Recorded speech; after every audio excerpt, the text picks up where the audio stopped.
Muting you all. Mute all. Allow you to mute yourself. Okay. Okay. Mythbusters class number 2. This is the kinds of questions I got. Okay. What's worse? A kosher hamburger with cheese, or a Big Mac from McDonald's? What is worse? In other words, which is less kosher, or is there one that's more kosher? The truth is, they're both the same. They're both just like eating pig. They're both just like eating horse. That was actually, I have an Instagram question tonight um, on my story. I should have phrased it, which is worse, horse, or which is more kosher, horse or pig. I put it as which is less kosher. But anyway, they're both a problem. Horse, pig, shellfish, kosher hamburger that was mixed with milk, a little bit of milk. Those are all not kosher, just as unkosher. Treif, yeah, you'll very often say, oh, that's treif. The word treif actually means cut, meaning torn. Treif means torn. And it only applies to a kosher animal, meaning a cow or a deer, right? A goat, a lamb. And if one of their organs is ripped, so what happens in the slaughtering process? They slaughter the animal with a very sharp knife called a halak, very sharp. And for a big cow, which is called a gasot, they have to be sharpened in between each. That knife has to be sharpened in between each shechting, each slaughter. Now they slaughter it, good. So far, so good. And then they have to go and check the lungs, feel the lungs, and make sure there's no holes or punctures. You ever heard of the term glatt kosher? What does glatt kosher mean? Glatt kosher does not mean it's super kosher. Glatt kosher does not mean it's more kosher. Glatt, the word glatt is Yiddish, and it means smooth. It just means that the lungs, I believe just the lungs, are smooth. There were no like pockets. So therefore, there's like no issues. Yeah, sometimes there's no issues that would arise. Because if there is a tear in the organ, in any of the organs, certain organs actually, but like the liver and by the heart, by the lungs for sure. If there's a tear, it's called treif, and it's not kosher. So that's a problem. That's treif. Now we a lot of Jews will just apply that word treif. Oh, pig is treif. No, pig is not treif. Pig is not kosher. It's not treif. It's not kosher. With regards to a chicken, kosher. Now you'll see a lot of Jews religious Jews that actually won't eat red meat. I know probably Julian there in South Africa. Having red meat is I think it's like less expensive than having chicken. Same thing in South America. Red meat is very, very available, readily available, very common. Chicken has less of an issue, less restrictions. They shech the animal. It's a lot easier to shech the animal, slaughter the animal. They don't have to check it in between. They don't have to sharpen the knife in between each chicken slaughter. Chabad is careful to have it in between each slaughter. You can imagine there's just like less of the animal to check. It's a lot easier. You'll see a lot of Jews that won't eat so many there's a good number of Jews that won't eat red meat because you need a very God-fearing person to slaughter an animal. Why? Animals are very expensive. Yeah, you buy a cow, it's very expensive. Now imagine you buy 10 cows and you start shechting them and slaughtering them and you find out they're all not kosher. That is a huge loss in investment. Now, typically what happens, okay, so it'll be a loss of investment, and some people might I just like ruined my livelihood. So, okay, I'll try to like stretch the rules a little bit, and nobody else is here to check me. Like funny stuff like that could happen, God forbid. Now, typically what happens now, by the way, is Jews we don't really own our own farms. We'll go to a non-kosher farm and we'll buy the cow and slaughter the cow. And if the cow ends up being not kosher, we sell it back to the non-Jewish farm owner. because he'll take it. He doesn't have to eat kosher, right? He doesn't have to sell it, and maybe we'll sell it at a discounted price. So it's typically you'll find it's very rare to find a Jewish like farmland that they own all the cows. Usually they share some land and they share the livestock, and they do that. Chicken farms we'll probably own ourselves. Fish do not have to be shechted. Fish you could just take it right out of the ocean or the lake or river. You can farm them. Obviously not a problem. And you just let it die. You can eat any part. The only part that we don't eat of the fish typically is the head, because it's usually full of worms. We're not allowed to eat worms. So it'll be rare that you'll see someone eating a fish head. Now, what about giraffe? Somebody was asking about giraffe. I think it fits right in. How come we don't? Giraffe is kosher, has split hooves, and it chews its cud. Is it? Yeah. Why don't the slaughtering rules apply to fish? Yeah. Oh, Bella, why don't the slaughtering rules apply to fish? That's just what it says. Kosher itself doesn't make any sense. Kosher, like last week's parsha, chukas, which means a statute. These are mitzvahs. There are mitzvahs that don't make any sense. We do them purely because God told us to. Kosher is one of them. Why is a cow more kosher than a donkey? I don't know. Like, well, I don't know. Why or more than a horse? It doesn't make any sense.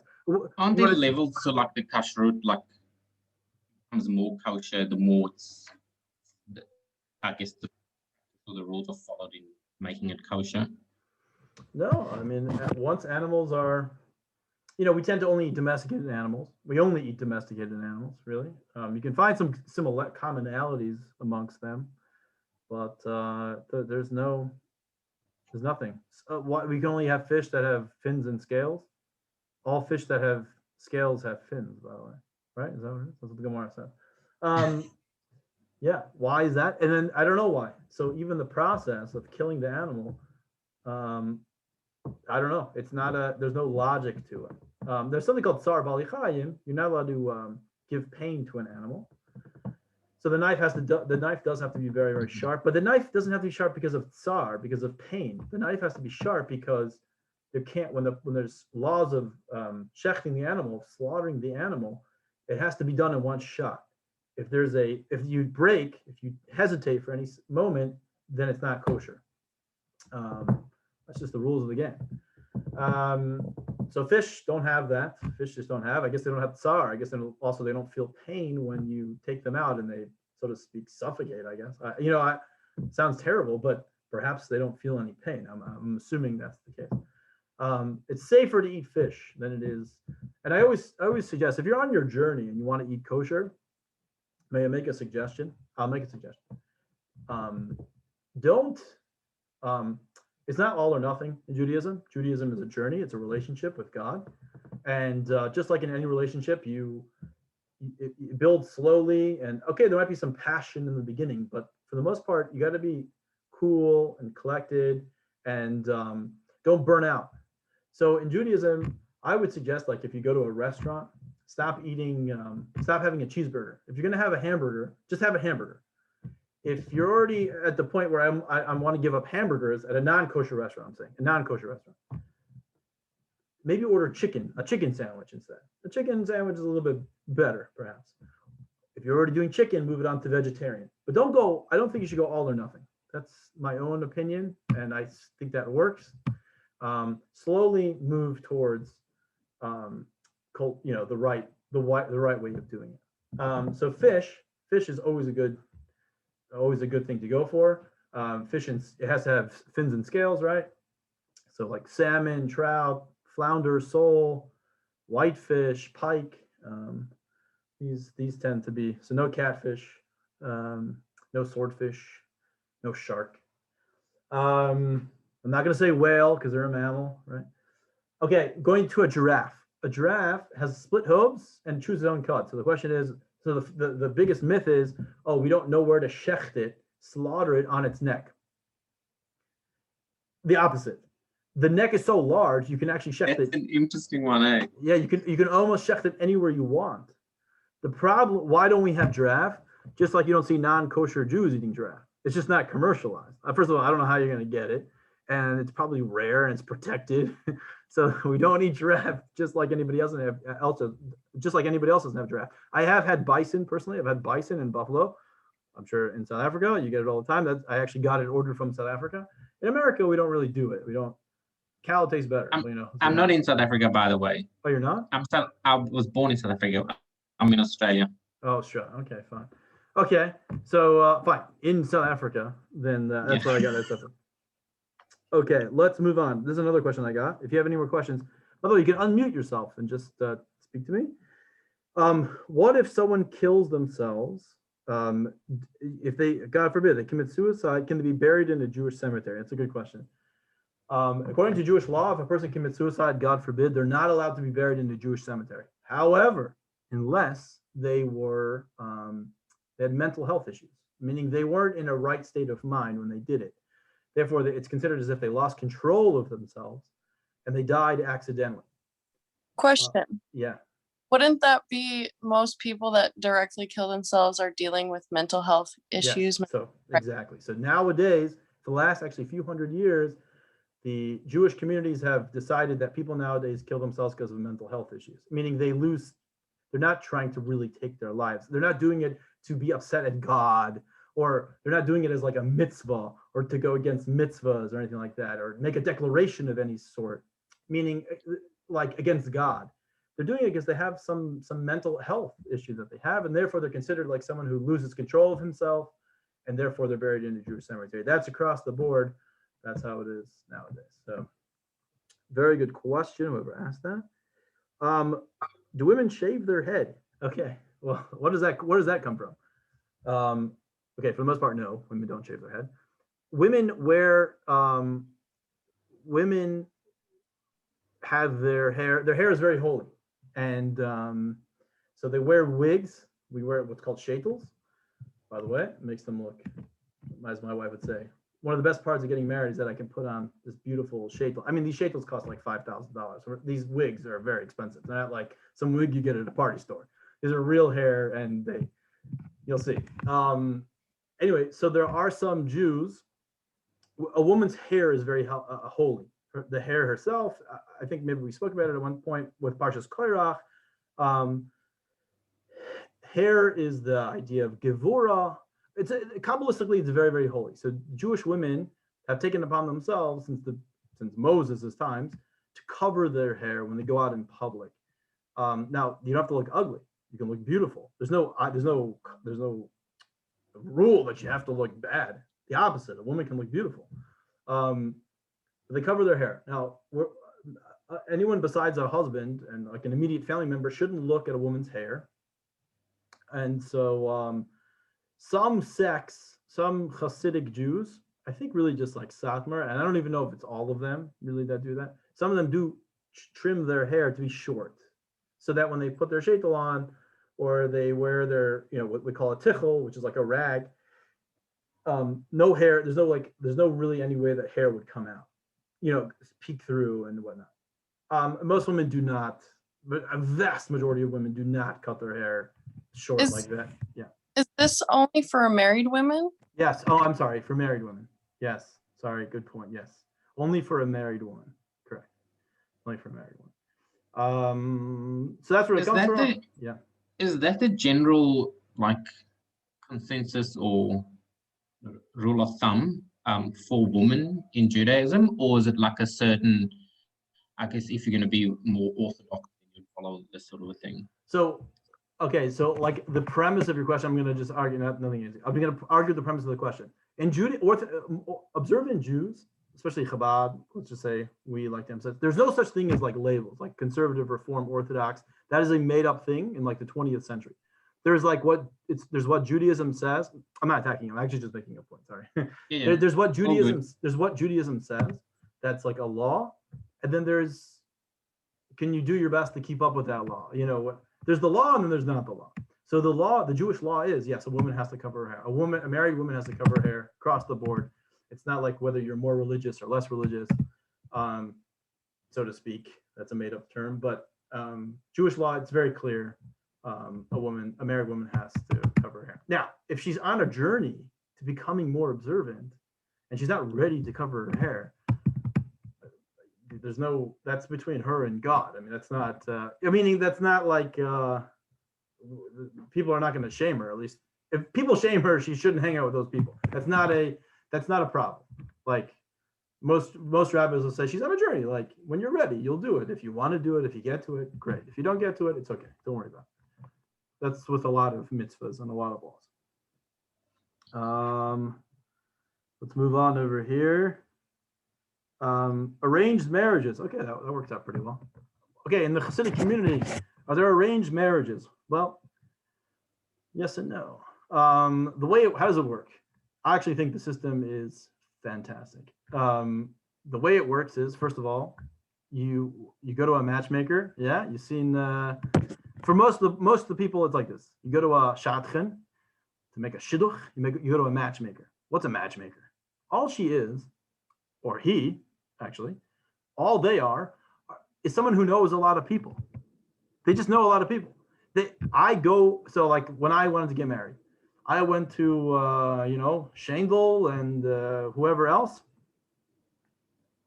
Oh, pay us. Okay, we'll get to that. I went to a few matchmakers, and they spoke to me. They sat me down. They got to know me. They invited me over for Shabbos, whatever. And then they started making suggestions. They were like, I know this girl. She's from this place. I think she'd be really good. Do you want it? Like, she can make like a little profile for you. Like, I never saw J-Date or saw you at Sinai or anything like that, but I'm sure there's like a profile and whatnot in a picture. So that's what it is. That's exactly what you can look at it and you can decide. Like, yeah, I think it would be a good idea if we go out with each other. And that's it. A matchmaker is just someone who knows a bunch of people, and whatever. Who set up our marriage? My wife and I met. If you want to know the story very briefly, my wife's mother used to babysit a neighbor, and my wife's mother said to the family, "Oh, my daughter is like of age. She wants to get married." Now my wife's mother lived in Michigan. My wife wasn't my wife at the time, lived in Boston, and I lived in New York. So the family called up some random person, like a random rabbi that he was friends with. The only person he was friends with, a rabbi, and he said, "Hey, there's this girl. I don't know anything about her, but she's trying to get married." So they're like, "Okay, let's talk to her." He wasn't a matchmaker himself. He's actually a Chabad rabbi at Cornell University, who was my roommate. And he Don't the Chabad rabbis do everything? Yeah, they do. Yeah, they do everything. So he said, "Let me talk to her on the phone." He talked to her on the phone, and he called me and he goes, "Elia, don't look into this girl, whatever. Just go out with her. She's coming into New York tomorrow. Just pick her up and go to like a bar." I mean, I think we went to a coffee shop, I think, and that was it. So we met and we and then we dated. Like, we dated a few times, and then we dated. We liked each other, and when we finally got engaged, from the time we got engaged, we were married 3 months later, which is really notable. Anyway, so like, is that arranged? That wasn't arranged. Well, that was like how anybody else would probably meet. Now there are in Borough Park, there are certain Hasidim who the families are very similar to each other, and they realize that they're similar to each other, and they'll say to one another, "Let's when it comes time for our children to get married, let's have them meet." They can decide whether they want to get married, but like, let's make a pact that we get first dibs on each other, and that does happen. So is it like really arranged? It's not really arranged. It used to be like that, but not anymore. It's really not in the past 100 years. And then does the arranged stuff, do they still follow like, obviously everybody stems from certain tribes, etc. So do they still follow that when it comes to arranged? Well, no, we don't know. We don't know. First of all, we don't know which tribe we're from, except for if you're a Kohen or a Levi, you're from the tribe of Levi. That's if you really know. Very often, a person will come to our shul and be like, "I'm a Kohen," so we'll give him the first aliyah to every Torah reading, and then like 5 years later, be like, "Oh no, my grandfather actually just told me we're not Kohanim. I'm not a Kohen." And then that would be the end of it. That's very, very. By the way, it's very common. Yeah. So do you really know? It's called the Kohen Miyuchas. Like, do you have?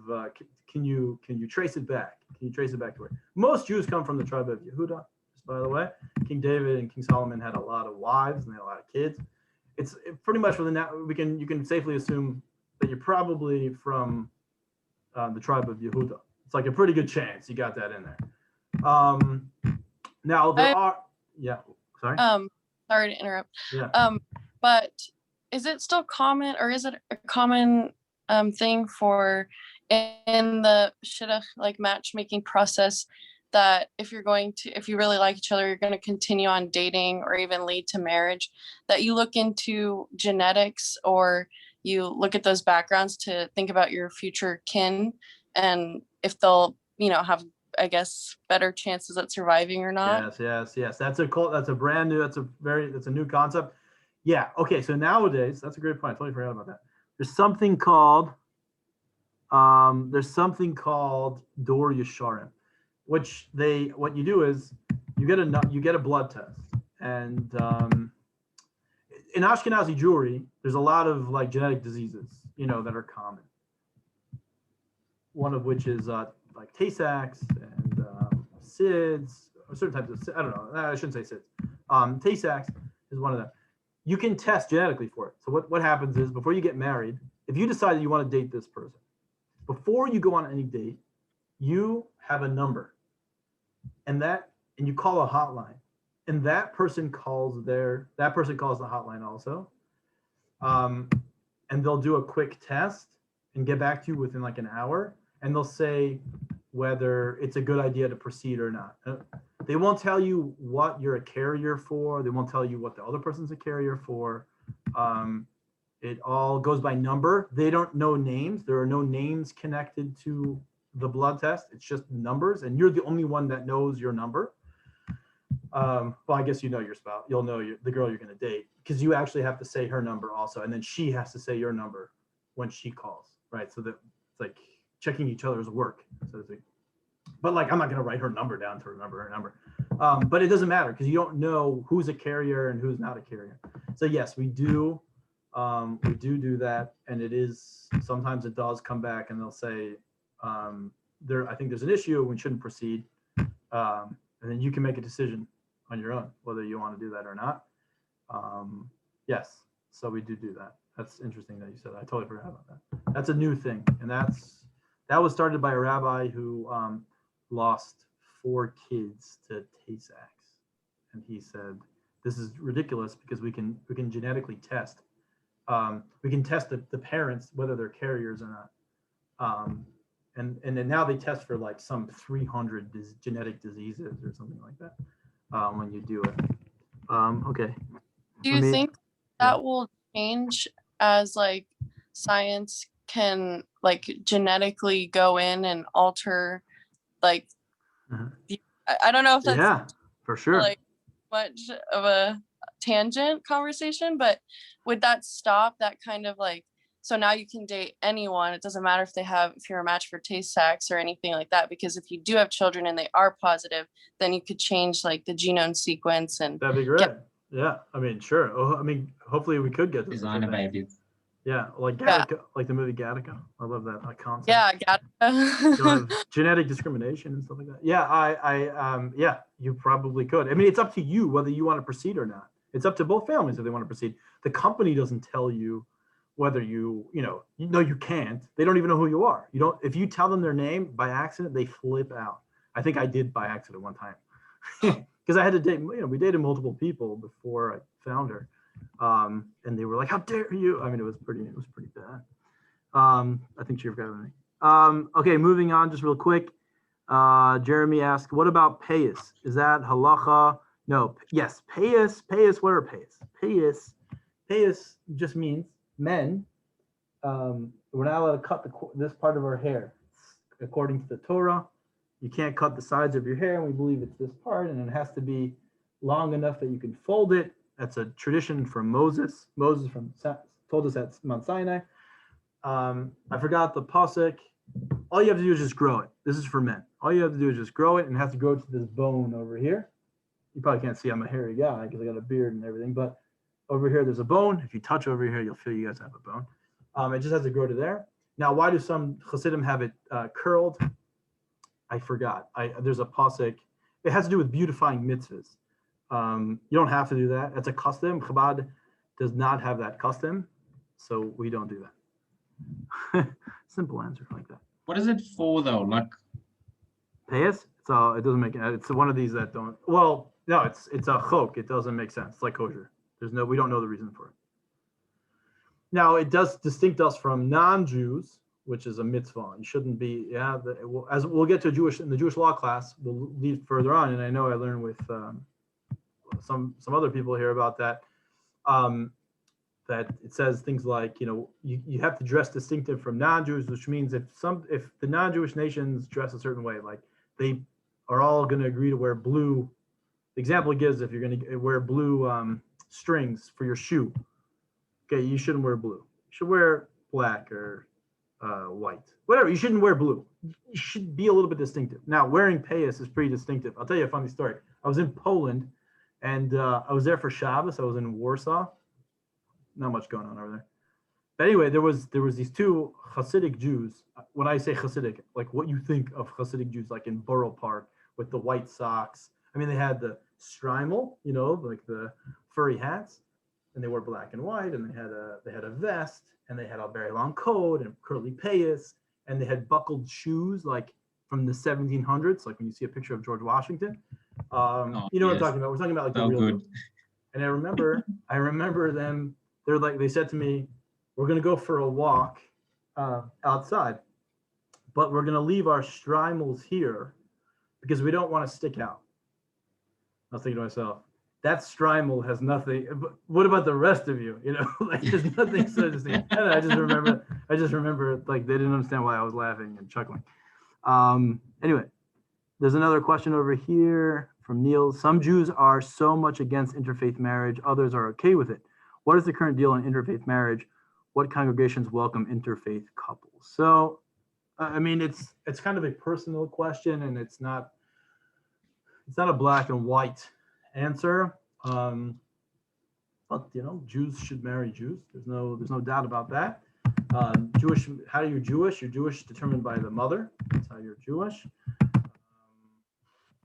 So, unless you convert halachically, according to Jewish law. All Jews have converted. Moshiach himself comes from a convert, right? Like we spoke about today in Chumash, comes from Ruth.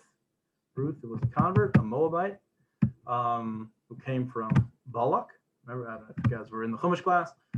And all Jews converted at the giving of Mount Sinai. Rabbi Akiva comes from converts. Shmai Naftalian. I mean, Unkelus, who's in the Chumash, who has a Pirush explanation on the Chumash. I mean, big time people were converts. As I always say, when a person converts, I know for sure they're Jewish. Like that's like the greatest assurance that they're Jewish. But going back, interfaith, that's more of a personal question, and I think it needs to be dealt with individually, based step by step, because it's not a blanket answer. I try to be a little bit more objective over here. I think that's a subjective question, and we'll talk about it. Okay. At least in California, they also run an Ashkenazi panel when you're pregnant. If they test for it, I recall correctly.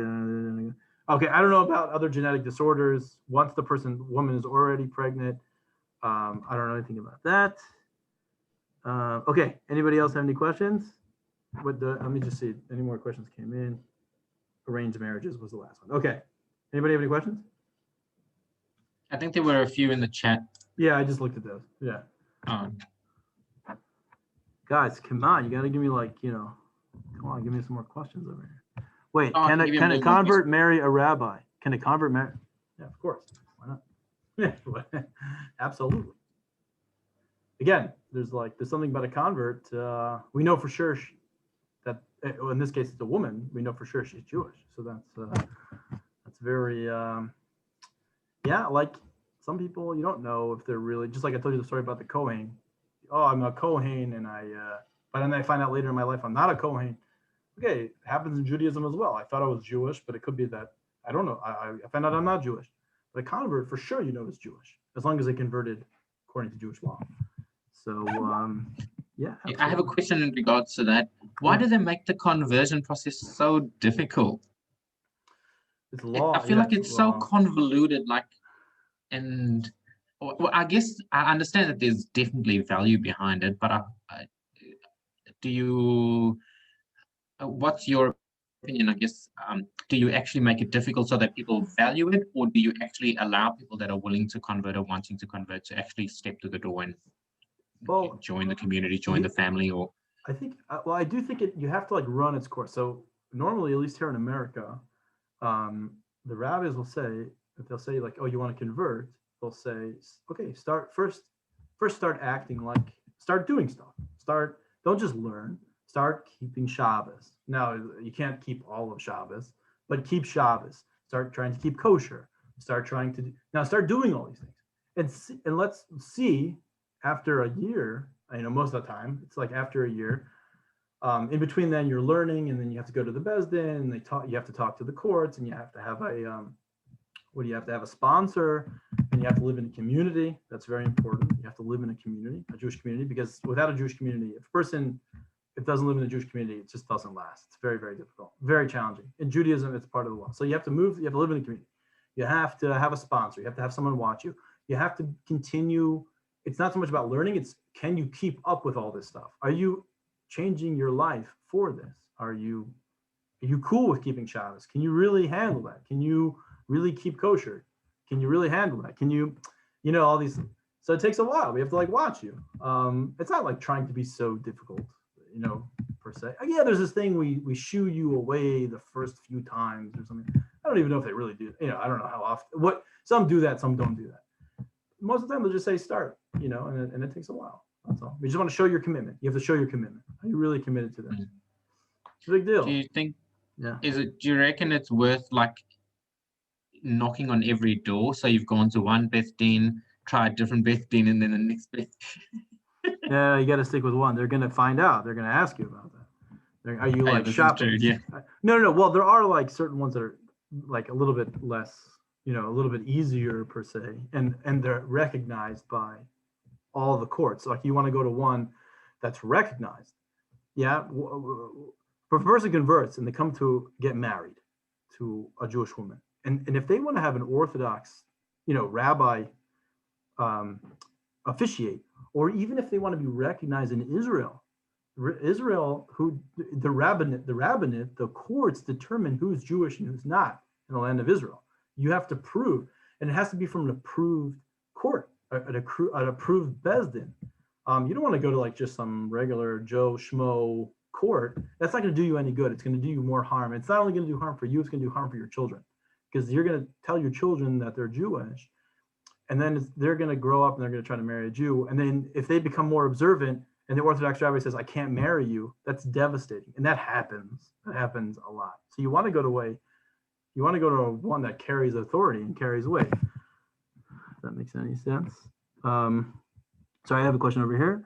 Let me just read it. If I'm not mistaken, I heard the Rebbe said the non-Jewish prophet will tell Jewish people about Messiah according to Balak's story. Is that true? Well, the non-Jewish prophet, yes, Bilam spoke about, that was in today's Chumash class. Bilam told us about Mashiach. Bilam was a non-Jewish prophet. Watch the video. It was an hour-long course. Bilam was, in particular, I'll just say one thing. Bilam, what happened, very briefly, I'm sorry for everybody that listened earlier today. Balak, the king Balak, hired Bilam, the sorcerer, to curse the Jewish people. And Bilam said, I can only speak whatever God tells me to do. Now, Bilam wasn't Jewish. He was a non-Jewish prophet. And when he went to go curse the Jewish people, blessings came out. And one of the blessings that came out was a star will come from Jacob. A star will come from a kochav, Yotzim Yaakov. Shevet Yaakov. A star will come out from Jacob.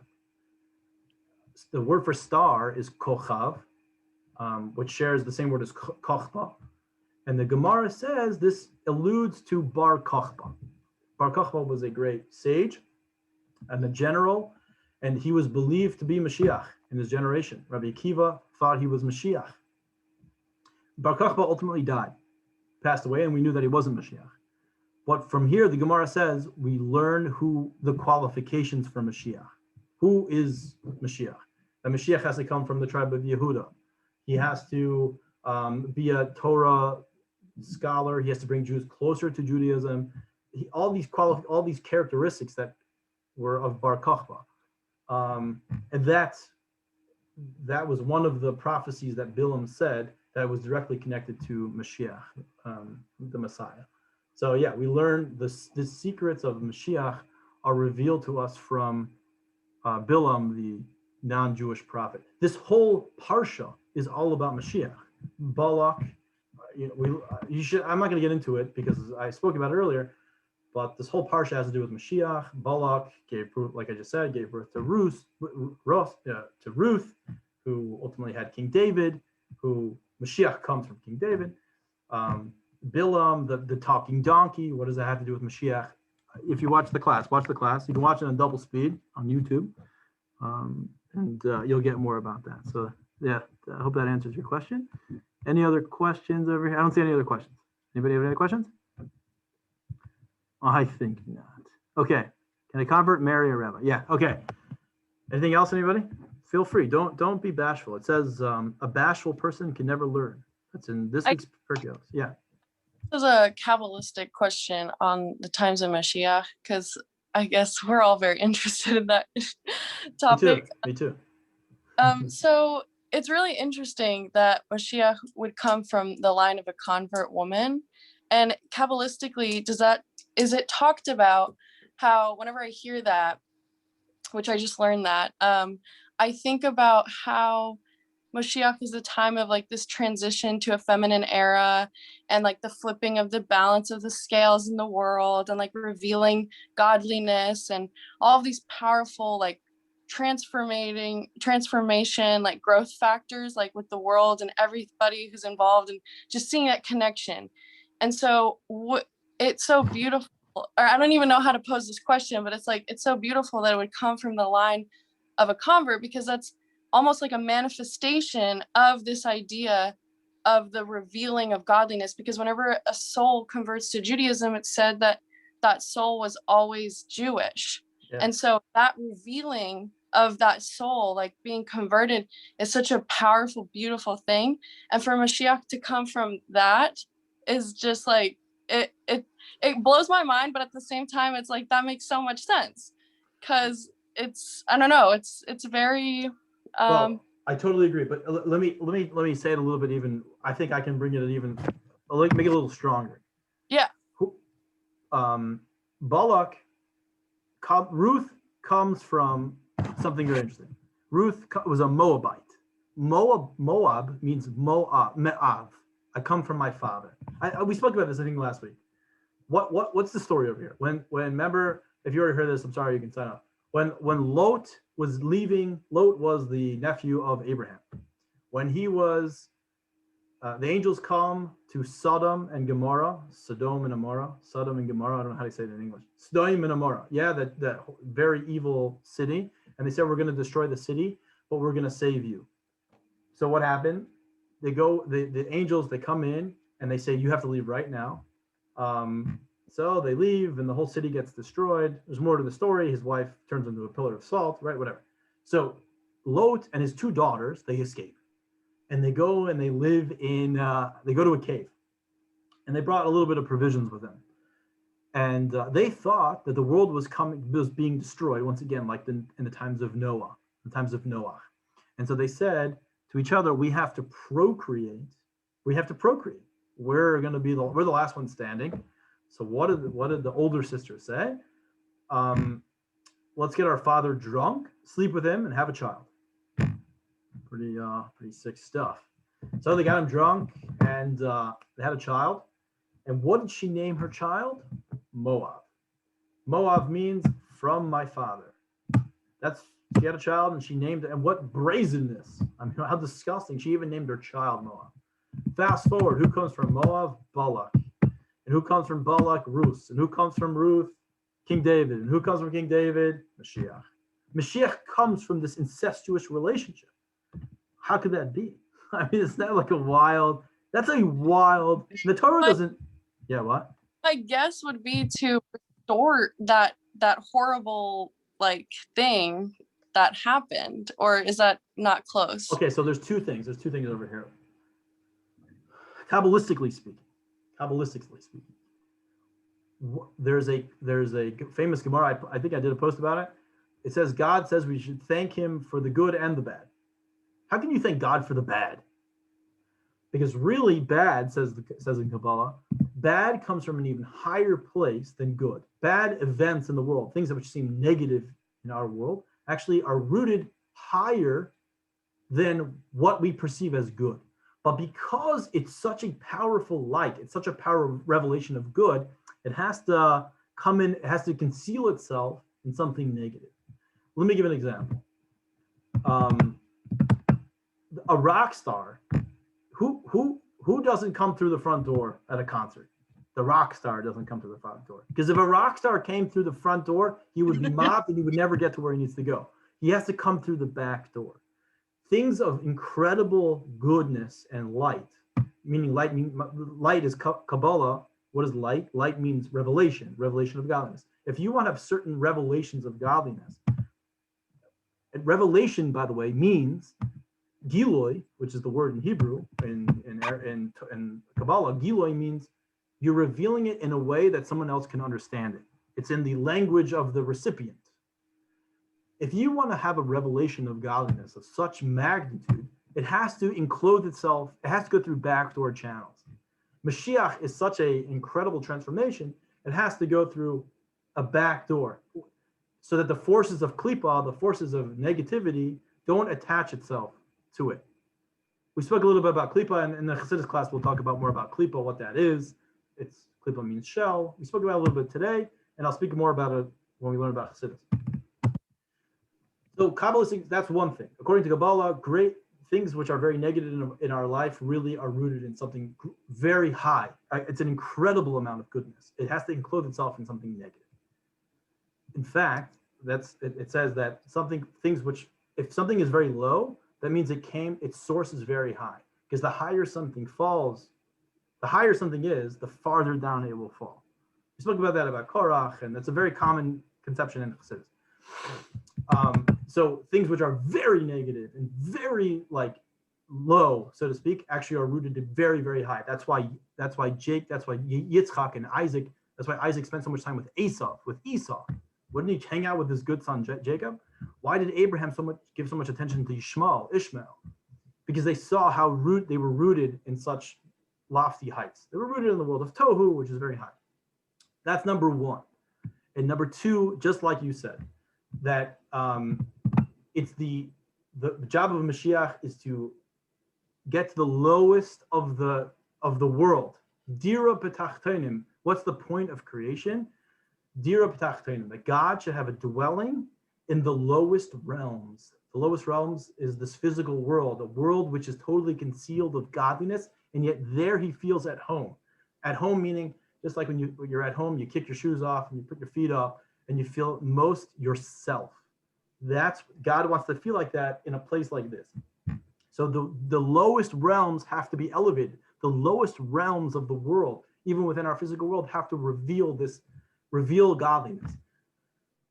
So this transformation is, you're right on, Chris, that's a very good word. It's the transformation of the lowliest parts of this world are being transformed into show how they're rooted in godliness, that they're really a catalyst for showing godliness. Everything in this world is a catalyst, is a vessel which is there to reveal godliness. That's what we're trying to do to our bodies, this physical world, our things that we come into contact with, utensils, physical, anything physical has to be used out in a godly way to reveal godliness. So once again, Mashiach comes from that, because that's the only way he can come into the world is through these back channels, through the back door, so to speak. And at the same time, it's that transformation that shows that really the lowest realms can be expressions for godliness. That's why the giving of the Torah isn't called, which parsha is the giving of the Torah? Parshas Yitro. Who was Yitro? Moses' father-in-law, but he was an idol worshiper. But the Torah, that was the point. The Torah can penetrate even the idol worshiper, the one who has tasted everything. He says he's tasted every avodah zarah, he's tasted everything in the world. And he's come to appreciate that God is the ultimate God. He is the God and the only God.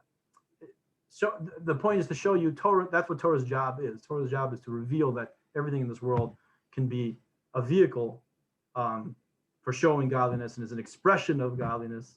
And our job is to reveal that. That was satisfactory. And what is this? The non-Jew is from another religion prophet, probably. How does it work?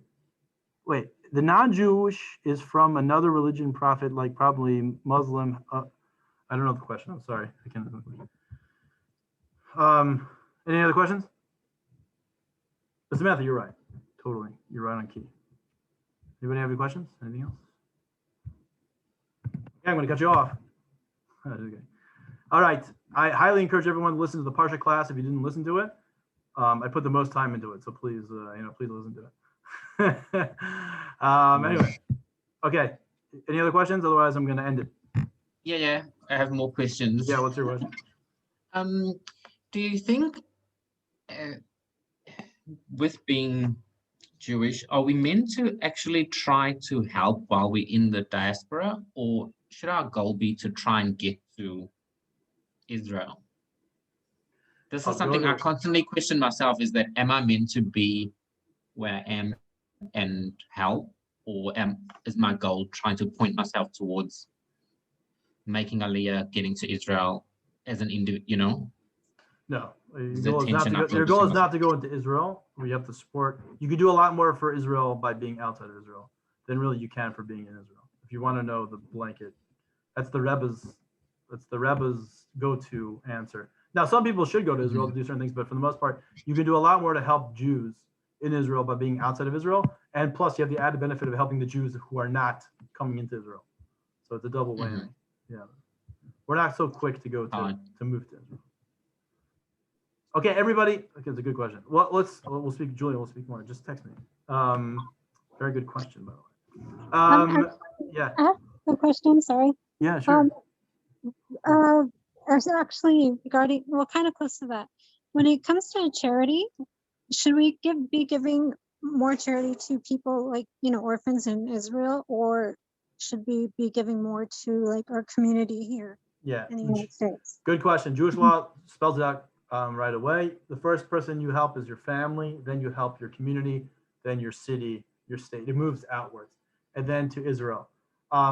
If you could, there is a mitzvah to help Jews in Israel. So so it's I kind of like confused the response I gave you is kind of confusing. If you can give both at the same time, you should. But the first order of business is with your own family and then your community. That's the Jewish law. So you should be supporting them first. If you, I think what some do is, what do some do? Now I'm giving you like the Hasidic way. We give to both. We do our best to give to both. But no matter what, you for sure make sure you give to your community first. Now you don't have to fund the entire community, but you should give at least 10% of your income, and you can divvy that up however you want. But your first dibs need to be given to your family, and then your community. Okay, thank you. Sure. Any other questions? Anybody? It's not really Mythbusters. No, this is really good stuff. I'm really happy you guys are asking. Okay, I'm going to end it here. I'll post it onto YouTube. Please text me with any of your questions. WhatsApp me. That's the best part. I'll answer you when I can. All right, everybody. Have a good night or a good morning. I don't know where you live. You guys are living all over the place. Be well, and speak to you soon. Be well. Thank you. No problem. Bye-bye.